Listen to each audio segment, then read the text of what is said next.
আমি হঠাৎ লক্ষ্য করলাম, কি বলুন তো, আমাদের ওই চেয়ারটা, আমাদের বাড়ির চেয়ারটা, মানে রতন সাঁতরার বসা ওই চেয়ারটা দিয়ে হঠাৎ দেখি আলো ঠিকরে বেরোচ্ছে। হ্যাঁ, আলো, আলো যেন পৌরসত্যের আলো।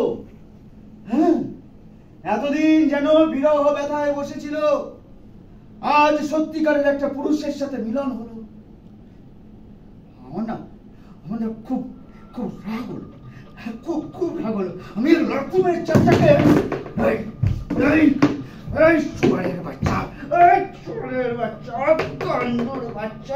কি ভেবেছিস?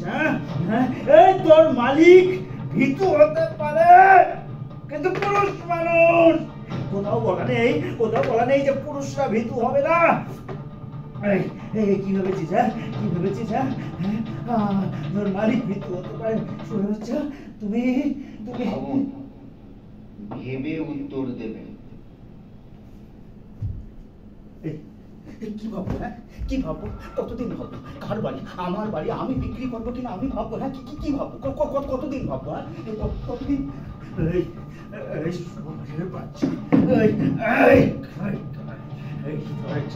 কি ভেবেছিস? হ্যাঁ, গান্ডু সাল্লা শুয়ারের বাচ্চা।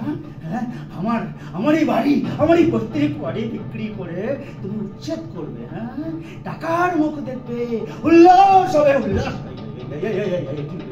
কি ভেবেছিস? দেশে পুলিশ প্রশাসন বলে কিছু নাই।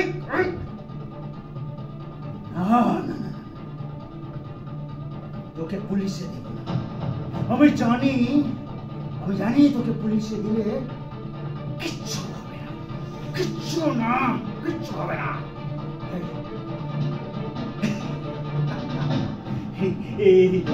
ধর তুই হঠাৎ ভ্যানিশ হয়ে গেলি, কিরম হবে?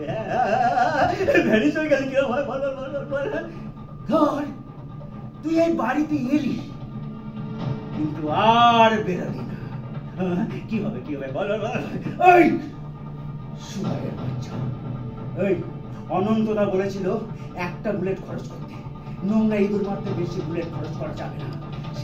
সেদিন জটা বিলের ধারে কি হয়েছিল? বলো, সত্যি কথাটা বলো। হ্যাঁ, বলো। হ্যাঁ, মৃত্যুর আগে অন্তত সত্যি কথাটা বলে যাও। বলো, সেদিন জটা বিলের ধারে কি হয়েছিল? বলো। হ্যাঁ, অনন্তদার অন্বেষণ স্বীকার করেছে। হ্যাঁ, তার মানে তুমি পুলিশ নিয়ে এসে আমাদের দলের 4 সহকর্মীকে ধরিয়ে দিয়েছিলে। মৃত্যুর জন্য প্রস্তুত হওয়ার উদ্দেশ্য তুমি জেনে গেলে তোমার মৃত্যুর কারণ।